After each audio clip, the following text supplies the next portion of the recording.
हाय दोस्तों, एक बार फिर से आप सभी लोगों का YRS क्लास में बहुत बहुत स्वागत है। दोस्तों, आज की इस वीडियो में यूपी बोर्ड के द्वारा जारी किया गया हिंदी का मॉडल पेपर जो कि आप लोगों के सामने है।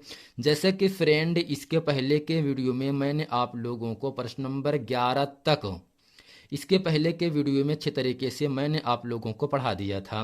यदि आपने अभी तक वो वीडियो नहीं देखे हैं तो नीचे डिस्क्रिप्शन में नीचे लिंक दिया गया है, प्लीज़ वहां जाकर आप इस वीडियो को देख सकते हैं। तो दोस्तों, आज की इस वीडियो में मैं आप लोगों को प्रश्न नंबर 12 अच्छे तरीके से बताने वाला हूं और मैं ये आशा करता हूं कि आप इस वीडियो में अंत तक ज़रूर बने रहेंगे। तो दोस्तों, प्रश्न नंबर आपका 12 आपके सामने यहाँ से कह रहा है, अपने पठित खंड काव्य के आधार पर निम्नलिखित प्रश्नों में से किसी एक का उत्तर दीजिए। तो दोस्तों, इस पूरे प्रश्न में प्रश्न नंबर जो आपका 12 है, इसमें कई खंड करके आपसे प्रश्न पूछता है। केवल आपको प्रश्न नंबर जो आपका खा दिख रहा है, ज्योति जवाहर खंड काव्य के आधार पर पंडित जवाहरलाल नेहरू की चारित्रिक विशेषताएं संक्षेप में लिखिए। और अथवा का पूछ सकता है आपसे, ज्योति जवाहर खंड काव्य का कथासार संक्षेप में लिखिए। केवल ज्योति जवाहर खंड काव्य को आपको ही लिखना है। और दोस्तों, हम ये बता देना चाहते हैं कि ज्योति जवाहर खंड काव्य किन किन जिलों में आता है। जैसा कि दोस्तों आपके सामने दिख रहा है, कानपुर, प्रतापगढ़, मिर्जापुर, ललितपुर, रामपुर, गोंडा आदि जनपदों के विद्यार्थियों के लिए निर्धारित खंड काव्य नवसृजित जनपदों के विद्यार्थी अपने विषय अध्यापक से अपने जनपद में निर्धारित खंड काव्य के विषय में निश्चित जानकारी प्राप्त करें। दोस्तों, यूपी बोर्ड में केवल आपको ज्योति जवाहर खंड काव्य लिखने को ही आता है और आपको 3 नंबर की प्राप्ति होती है।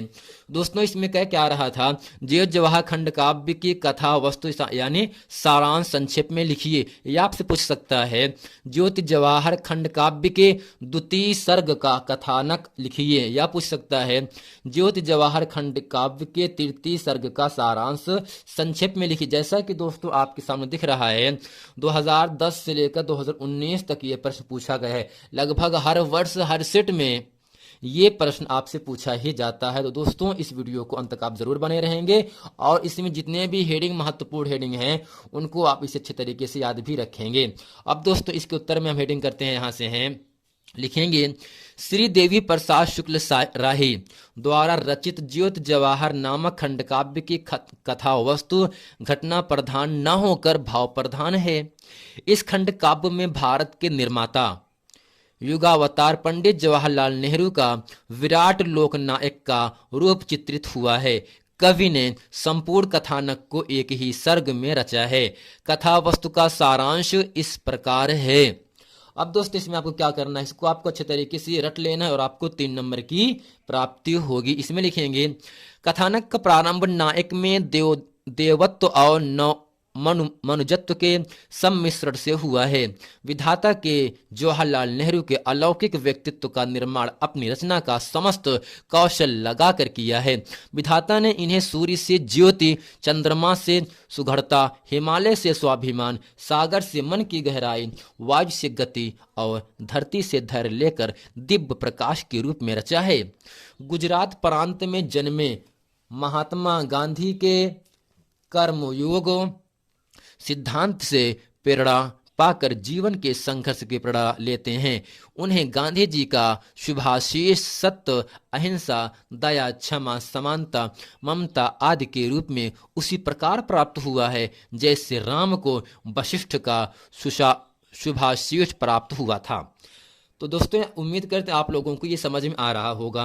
महाराष्ट्र ने उन्हें वीर शिवाजी की तलवार के रूप में शक्ति प्रदान की, जिससे वे विदेशी शक्तियों से उसी प्रकार लोहा लेते रहे, यानी मुकाबला करते रहे जिस प्रकार वीर शिवाजी ने औरंगजेब से लोहा लिया था। राजस्थान वीर जवाहर को आन पर मिटने की अदा और संघर्षों से जूझने की मस्ती प्रदान करता है। हल्दी घाटी माल्टी वीर जवाहर को स्वतंत्रता पर मिटने की संभावना देती है।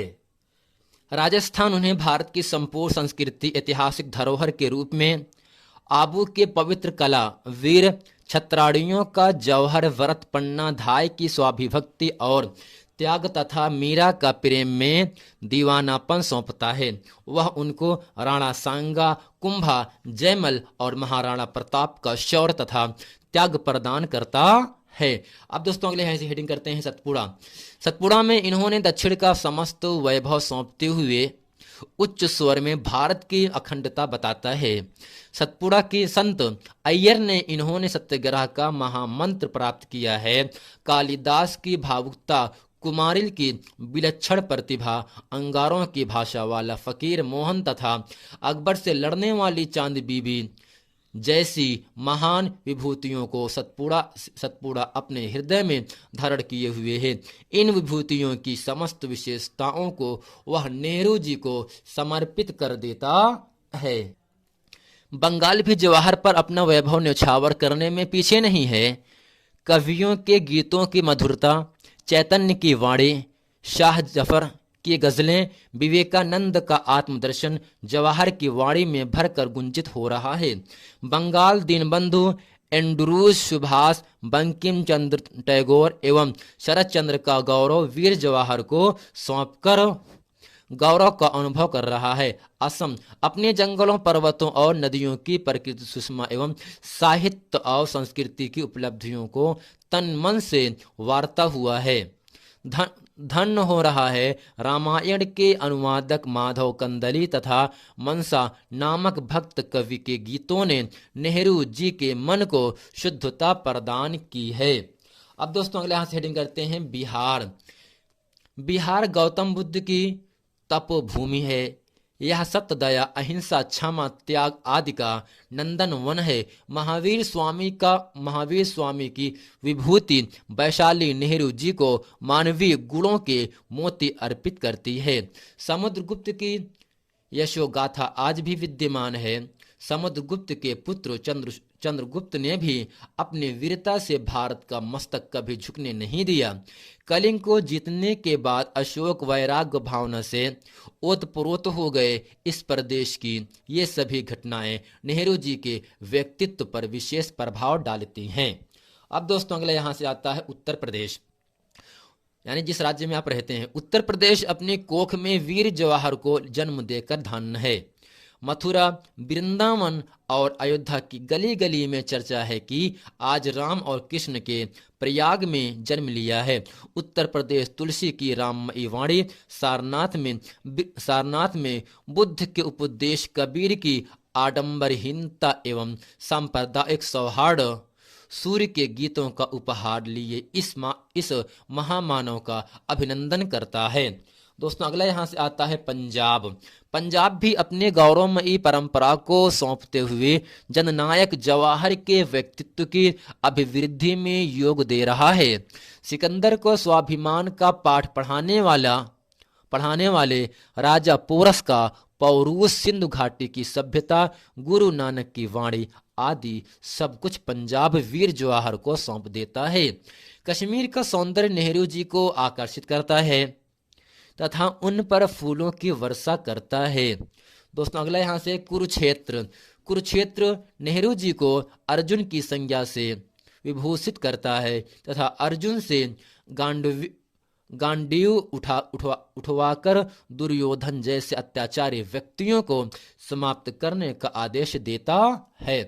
पराधीन के पास में जकड़ी दिल्ली, मोहम्मद गोरी, चंगेज खां, तैमूर लंग की खूनी बर्बादी की स्मृतियों को नायक को सौंपने की कल्पना में ही कंपित हो जाती है, किंतु अकबर की हिंदू मुस्लिम एकता की ज्योति को सौंपते हुए वह गौरवान्वित हैं।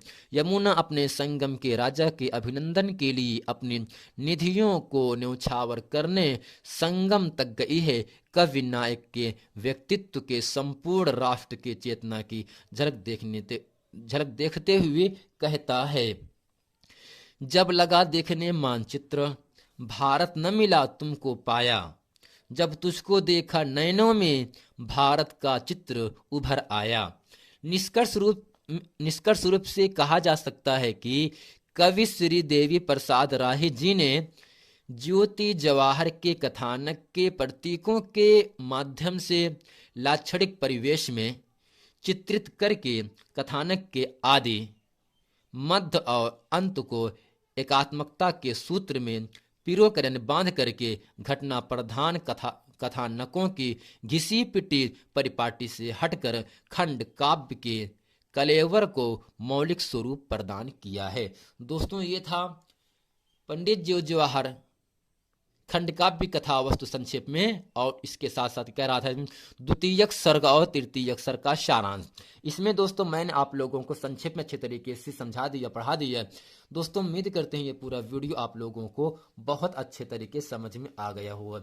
मिलते हैं फ्रेंड नेक्स्ट वीडियो में, तब तक के लिए थैंक यू।